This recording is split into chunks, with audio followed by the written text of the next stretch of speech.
290쪽에 A, B번을 보실 건데요. A, B번, A번을 보실 겁니다.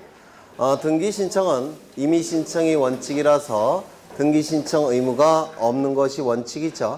하지만 아까 임의 신청이 원칙이니까 보존 등기 신청할지 말지는 소유자의 자유의사에 달려있다고 그랬죠. 맞습니까? 네, 소유권 이전 등기도 마찬가지입니다. 원칙은 신청인의 자유의사에 달려있습니다. 다만 예외적으로 신청 의무가 부과되어 있는 경우가 있는데 그걸 좀 보겠습니다. 여기에 이러한 부동산이 있고 소유자는 갑입니다. 갑이 소유자예요. 갑이 을과 매매 계약을 체결합니다. 매매 계약이 체결되면 갑에게는 소유권 이전 등기 의무가 발생할 테고요. 대금 지급 채무가 발생을 할 겁니다. 그 다음에 을은 소유권 이전 등기 청구권이 발생할 테고 대금 지급 채무가 발생할 겁니다. 이때 이 두 개의 의무는 대가적 의미가 있습니까? 네. 이 대가적 의미가 발생하는 이 계약을 뭐라 부릅니까? 쌍무계약이라고 부를 겁니다. 그래서 이 쌍무계약의 의미는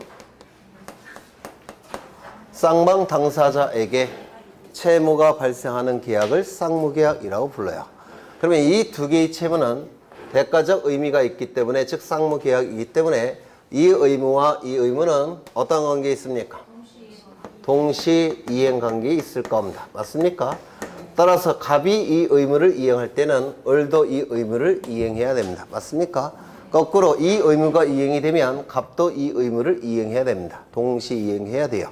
그러면 어느 한도까지 동시 이행해야 되느냐, 이게 문제가 되는데요. 시간이 이렇게 흘러갑니다. 이 시점은 갑과 을 사이에 매매 계약이 체결된 시점입니다. 소유권 이전 등기가 이루어지면 갑이 을에게 등기를 해주게 되면 소유권 넘어가겠죠. 맞습니까? 그러면 매매 계약 체결되었다고 해서 갑이 을에게 곧장 등기해 줘야 됩니까? 아니죠. 돈을 다 받아야지만 등기해 줘야 되죠. 맞습니까? 그러면 돈을 다 받은 시점부터는 등기해 줄 의무를 이행해야 되겠죠. 그렇죠. 그러면 그 시점이 어느 시점이냐면 반대급부의 이행이 완료가 되면 갑도 을에게 등기를 넘겨야 된다는 겁니다. 등기 신청 의무가 발생을 하더라는 겁니다. 돈을 받은 시점부터는. 그렇죠. 그래서 이 시점부터 이 갑도 의무를 이행해야 되는데 언제까지 이행을 해야 되느냐면 60일 이내에 이행을 해야 됩니다. 갑이. 따라서 60일 이내에 을의 이름으로 소유권 이전 등기가 신청돼야 됩니다. 요거 이해가 되실까요? 이해 안 되세요? 돈을 받았다면, 갑이 을로부터 돈을 받았다면 자신의 소유권 이전 등기 의무도 이행해 줘야 되죠. 돈을 받은 시점부터. 그렇죠. 그게 바로 멋있게 표현하면 반대급부의 이행이 완료된 시점. 그 시점부터는 갑도 이전 등기 의무를 이행해야 되겠죠. 따라서 이전 등기 의무를 이행하는 게 뭡니까? 등기 신청해 주는 거예요. 그래서 등기를 신청해야 될 의무가 발생한다는 겁니다. 언제까지? 60일 이내까지. 이거 이해가 되실까요? 네. 뭐 어려운 건 아니죠. 네. 그 다음에 두 번째, 여기에 이런 부동산이 있고 소유자가 갑입니다. 갑이 을과 증여계약을 체결합니다. 증여계약이 체결되면 갑은 소유권 이전 등기 의무가 발생할 테고 을은 소유권 이전 등기 청구권이 발생을 할 겁니다. 이때 갑은 대금 채무, 대금 채권, 대금 채무가 발생합니까? 아니죠. 증여계약은 무상계약이니까 대금에 대한 채권 채무는 발생하지 않죠. 이런 걸 뭐라고 부릅니까? 한쪽 편 당사자에게만 채무가 발생하는 계약.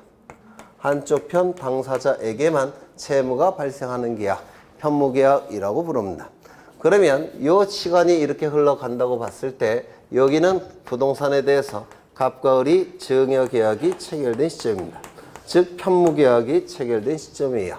그러면 이때는 을이 갑에게 반대급부 이행합니까? 이행하지 않죠. 따라서 반대급부의 이행이 완료된 시점부터 60일 이런 문구는 나올 수가 없어요. 그러면 언제까지 등기를 을의 이름으로 해줘야 되느냐면 이 의무가 발생한 시점, 이 의무가 발생한 시점부터 갑은 이 등기 의무를 이행해야 됩니다. 즉 소유권 이전 등기를 신청해야만 되더라는 겁니다. 그러면 이 의무가 발생한 시점은 어느 시점일까요? 증여계약의 효력이 발생하는 시점에 의무가 발생할 겁니다. 맞습니까? 그래서 이 경우는 계약의 효력이 발생하는 시점, 그 계약의 효력이 발생하는 시점에 소유권 이전 등기 의무가 나타납니다. 요 시점부터 60일 이내에 어른 소유권 이전 등기 의무를 이행해야 돼요. 즉 소유권 이전 등기 의무를 신청해야만 되더라는 겁니다. 네, 60일. 네, 요거예요. 네. 그게 A에 나와 있는 내용이고요. 그 다음에 디귿에 거기 니은은 아까 보신 것이고요. 디귿을 보시면 전매된 부동산. 이건 아직은 어려우실 거예요. 이건 나중에 보겠습니다. 지위 이전 계약을 이해하셔야 되는데 지위 이전 계약을 민법에서 아마 안 하실 가능성이 높은데 혹시 모르니까 지위 이전 계약을 본 다음에 우리 등기법에서 보겠습니다. 그 내용이 거기 밑에 부동산 등기 특별조치법상의 소유권 등기 신청 의무 이렇게 나와 있죠. 네, 그 내용을 지금 하는 겁니다. 첫 번째 보전 등기 신청 의무 하나, 두 번째 소유권 이전 등기 신청 의무 둘. 이것도 할까 그냥? 네? 원하시면 하고 안 하는 게 낫겠죠. 하겠습니다.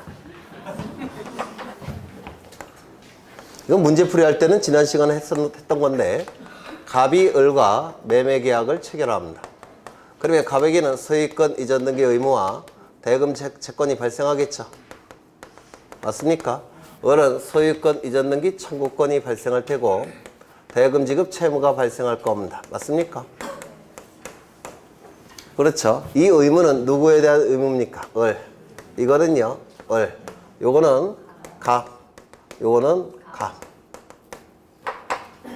이때 을이 병과 매매계약을 체결합니다. 그러면 을에게는 소유권 이전 등기 의무가 발생할 테고 대금 지급 채권이 발생할 겁니다. 병은 소유권 이전 등기 청구권이 발생할 테고 대금 지급 채무가 발생할 겁니다. 이건 우리 등기법에서 가장 어려운, 가장 수준 높은 것 중에 하나예요. 좀 어렵습니다. 그러면 이 의무는 누구에 대한 의무일까요? 병. 요거는요, 병. 그 다음에 요거는 계약 당사자에게 효력이 발생하는 거예요. 그래서 이렇게 될 겁니다. 맞습니까? 그렇죠. 그런데 요 매매 계약을 뭐라고 부르냐면 소유권 이전을 내용으로 하는 계약이라고 부릅니다. 매매 계약을. 물론 증여 계약도 증여계약 체결하고 소유권 이전 등기가 이루어지면 소유권 이전되죠. 그래서 매매나 증여를 소유권 이전 계약이라고 불러요. 소유권 이전 계약, 소유권을 이전시키는 계약이라는 뜻입니다. 그런데 이런 계약도 있습니다. 지금 계약의 당사자는 갑과 을이죠. 요 매매 계약은. 맞습니까? 매매 계약의 당사자 누구예요? 매도인 갑, 매수인 을. 얘 매도인이 아닙니까? 그 다음에 요 을 매수인이죠. 매수인이 지위에서 이러한 권리와 의무가 발생하죠. 맞습니까? 이때 이 을과 병이 요 매수인의 지위를 이전시키는 계약을 체결하는 경우가 있습니다. 당사자의 지위를 이전시키는 계약, 당사자 지위 이전 계약이라는 겁니다. 그러면 이 지위 이전 계약에 의해서 요 매수인의 지위가 고스란히 병에게 넘어가겠죠. 따라서 이 지위 이전 계약에 의해서 요 병은 소유권 이전 등기 청구권이 발생할 테고 그 다음에 대금 지급 채무가 발생하는데 이 청구권은 누구에 대한 채권 채무입니까? 갑. 그러면 소유권, 이건 무슨 계약이라고 했습니까? 이건 소유권 이전 계약이고 그리고 이건 지위 이전 계약. 같습니까? 다릅니까? 완전히 다른 겁니다. 지위 이전 계약은 매수인의 지위를 이전시키는 계약. 만약에 이렇게 지위 이전의 계약이 체결되면 이거는 매도인의 지위를 이전시키는 계약이 될 겁니다. 그래서 지위 이전 계약과 소유권 이전 계약은 완전히 다른 겁니다. 다르잖아요. 다르죠? 네. 그러면 시간이 이렇게 흘러갑니다. 요 시점은 이 부동산에 대해서 갑과 을이 소유권을 이전시키는 계약을 체결한 시점입니다. 이 소유권 이전 계약의 대표주자는 매매와 증여가 있습니다. 두 가지가 대표적인 소유권 이전 계약이에요. 그러면 이 갑은